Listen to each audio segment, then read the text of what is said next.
Good afternoon. Back with another podcast, and I'm excited to say I have my first non-pet guest. This is Matt Bijan. Matt is our VP of HR and all things whatever else Matt can get his hands on, which I love about him. Um, really excited to have Matt here. Really thrilled he's part of the organization. We have a past working relationship, and Matt was on my short list of folks that were on my dream team to bring on. So I'm thrilled that Matt's here. Today, we're going to talk about recruiting. Recruiting in terms of our process and kind of what we look for and some things that are maybe unique to Proficy, but also things I think that may help others in terms of the ways to go about this, the way to do it right, what you need to think about, and some things that I think could really help you to try to find the ideal fit for your organization. So with that, I'm going to kick it over to Matt and start talking about what do we do procedurally to kind of start the process. Well, thanks for having me on as a guest, Dave. I appreciate it. I'm excited to be working with you and Alex. We've got some awesome things going on here at Proficy, and I wanted to talk a little. We've had some searches that we've done. Recruiting is a big part of my background, and I'm excited to put that to use for Proficy and the team. But I wanted to talk a little bit about process. A lot of recruiting, people think about the people, right? Of course, it's a people business. Everything's a people business. But thinking about the process before you even start to look for the people is so important. Thinking about the job, thinking about the structure, who does the person report to, who's going to assess the person, what do those assessments look like? Things like that are so critical to understanding the need, understanding what that person's going to do, and understanding how we as an organization are going to assess that, those candidates as to how they're going to fit. And once we get those things nailed down and documented, then obviously we're into the posting. We're going to start working our networks to try to find and drive candidate activities. When I talk to a candidate, I really want to get to know them. I want to understand their background. I want to understand, what motivates them, what kind of, lights the fire in their belly, if you will, and try to understand why this is the right fit for them. What do they know about us? Why do they feel like this is the right next opportunity? I also really try to explain to them when I talk to them, and what are we looking for? What are the things that we want to see? I view it a little bit. I know, I like to use baseball analogies. I know you do too, Dave. I look at it like batting practice when I talk to them, right? I'm going to try to serve them up some pitches they can hit. And I just want to see what kind of can they hit for power? Can they take it the opposite way? Like what am I dealing with here at a very high level? And I get to know them in that process, in that conversation. Moving on, and the process might differ from job to job, but moving on, we go through those assessments. And so I suppose what I would love to hear from you or for our audience here is like, what do you see that is going to make a great person for Proficy in general? Yeah, we definitely have some unique things that we look for. First and foremost, we're really looking for people who are persistent, resilient, even, kind of have a little bit of a chip on their shoulder. I think it's kind of a common thing with a lot of us within the organization where we feel like we haven't really reached our full potential elsewhere. And we said, you know what, we're going to go out and do this ourselves. And that's really something that I think a lot of folks in the company have. And we like that. We like people that want to have an opportunity to kind of show what they're capable of and are really looking for that. I wouldn't say it was something like it was a conscious effort out of the gate. It just sort of started coming up in conversation, and we're like, you know what, we love that trait in people, and that is something that's really bonded us. And from there it really comes some other things we like: people with ideas, people that maybe had ideas that they couldn't execute elsewhere. We want people that come with ideas. I mean, look, I'll tell you, even as a CEO, I don't have all the answers. And part of being a good leader is surrounding yourself with people who are strong where you're not. I'll be the first one to say, like, there's areas where I want expertise. So what I'm looking for, what Alex is looking for, we want to find folks that are really super creative. We want to find problem solvers, independent thinkers, people who are willing to kind of take a little bit of a risk, who understand the nature of a startup. And I don't mean risk as far as that, but understand that there's opportunity, but no one's going to, hand it over to you. You got to reach out and grab it. And people that kind of look for that are the folks that are going to fit well. you know, one of the things that's really important to us, and I think this is something that is kind of unique for us, is we're not looking for, someone that doesn't have any glaring weaknesses. And what I mean is, you meet a lot of people that you're like, wow, they could probably do the job. And I don't see anything that stands out as a huge red flag, but they don't, totally excite me either as someone that I think is going to be great. That I can tell you from years and years of experience, you're going to get middle of the road with someone like that. Um, that's not what we're going for. I would much rather, and as a team, we feel this way strongly, someone who's world class in something that we need, even if they don't have every piece of experience we're looking for. I'm sure you can relate to this, Matt. Job descriptions are kind of a wish list, anyways.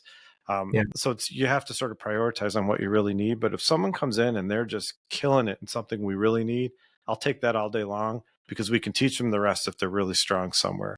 What we can't do is deal with someone who's just meh, and that's what we're going to get. That won't cut it for us. Well, and in those assessments too, in those conversations, you can, my hope is that just having done this for so long, that you can sort of feel that. You can feel that tangible passion, that authenticity, the energy that's coming from when a candidate, when they talk about certain topics or things that they're really excited about. The other thing that I keyed in on that you were talking about too is uh, you know, independent thinkers, creativity. I love the fact that you and Alex create an organization or a leadership approach where you want to tap into the staff and their brains, right? We're hiring people for their skills, and we're hiring them for their ideas and their creativity. And the only way you're going to get it is if you create a safe environment where they can engage and talk and speak that freely, right? Where they're not going to be Hmm. punished or corrected or something like that. And so it's, you can see or feel some of that even when you're engaged with a candidate. And that's what I'm so excited about, what we're doing at Prophecy, and what we're trying to create. And I know we're going to talk about culture later, but I think that's a key part of it, is expressing those ideas. Um, the thing that I was thinking about from a next step perspective is like assessing those things. Like, Hmm.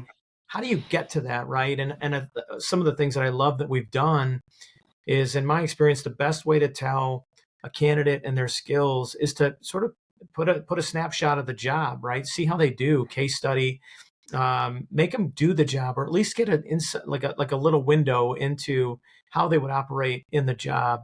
And so the assessments that we've created and kind of really testing them, as brief as that might be, right? You're with them for an hour or so.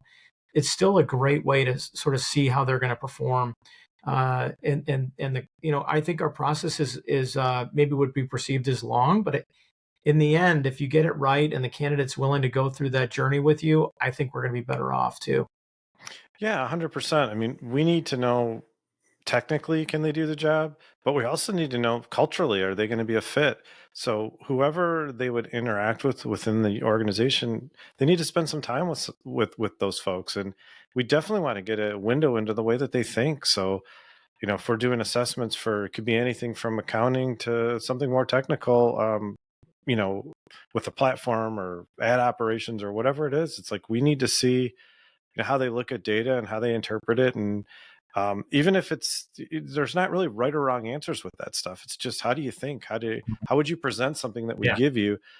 We can mold that into whatever. I mean, our method's different, so most times we're breaking people down and building them back up in our method anyway. So it's more, are they a piece of clay that we can shape the way we want anyways? Do they have the right thought process? It's not about if it's right or wrong. And then again, the cultural fit. Are they someone we're going to want to spend time with? Are they going to fit in with the team? Are they going to be someone that, doesn't take themselves too seriously? Can they laugh? Can they, have a little fun? Sure. Are the clients going to like talking to them? That kind of stuff. So yeah, we really invest in the process because ultimately, you don't want to hire people with a short-term focus. It's a long-term focus. And we're pretty, uh, fiercely loyal to our culture and our process. So we want people that are going to fit with that. I mean, it seems like common sense, but it's hugely important.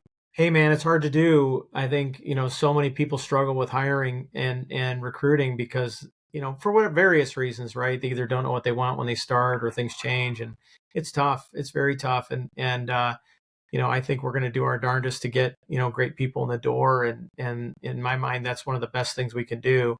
The only other thing I wanted to add is, that I'm trying to work to create at Proficy is an onboarding plan.